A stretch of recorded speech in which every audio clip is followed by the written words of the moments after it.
الجمهورية، وباش يمتد من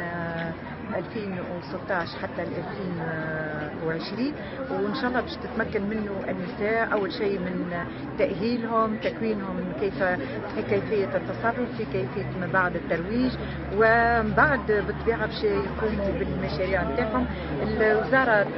معناها تتكفل ب 20% من القرض، والبي تي اس بنك التضامن يتكفل بال 80% المتبقين، والقروض هذه تتراوح ما بين قروض متناهية الصغر 10,000 دينار، فما قروض أخرى توصل حتى ل 90,000 دينار، والمشاريع هذه اللي فيها 90,000 دينار الشرط نتاعنا هو أنه تشغل على الأقل